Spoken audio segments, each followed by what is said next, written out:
In the history of fighting games, few players have transformed a competitive scene as quickly or as controversially as Mashita Hayato, or we'll be referring to him for the rest of the video as Acola. To the community, he was an online prodigy, carried by a broken character. To his supporters, he was a genius, pushing the game beyond its limits.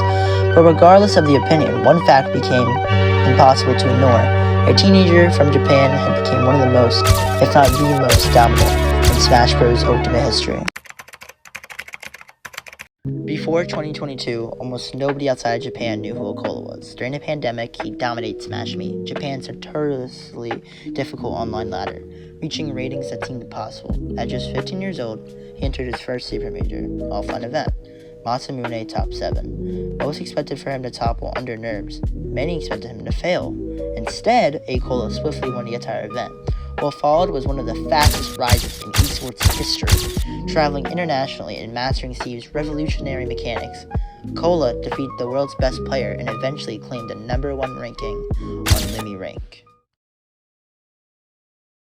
But staying at the top is harder than getting there. By May of 2026, the world had adapted, and the Smash community wondered if Acola's era was over.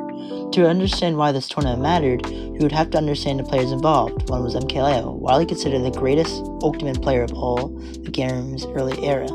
The other was Spargo, one of Acola's biggest rivals and toughest opponents. The answer came at Karibi 15, one of the largest tournaments in Smash Bros. Ultimate history. While pioneers like the legendary Acola fell early in a brutal bracket, Acola pressed forward. In the winners' finals, he faced his ultimate bracket demon, Spargo. In a stunning display of defensively mastery, Acola didn't just win, he completely swept Acola in a dominant 3-0 shutout. In Grand Finals, Acola faced Japan's newest prodigy, Dormimi, and his lethal Min-Min. After losing the first set and falling behind 0-2 in the reset, Acola's back was against the wall, but true champions adapt. Acola clutched out the 3 straight games, winning a heart-stopping last stock final to take the entire tournament. The victory only added another major title to the already historic career Acola's had, and further strengthened his case as one of the greatest players the game has ever seen.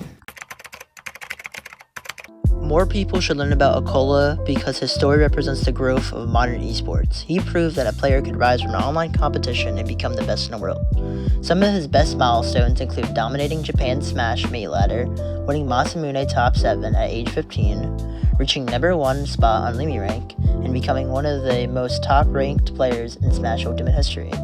2 people who played an important role in Acola's story were Acola and Spargo. Acola was dominant champion of Ultimate's early years, and was the standard by which every top player was measured. Spargo became one of Acola's greatest rivals, pushing him in some of the most important matches of his career. With this victory, Acola officially surpassed Acola in total major titles, cementing himself as a generational talent. Love him or hate him, Acola didn't just make history, he rewrote it, and became one of, if not the best Smash player of all time. Thank you for watching. If you like what you saw and you want to come back for more, make sure to like, comment, and subscribe, and I'll see you next time. Peace!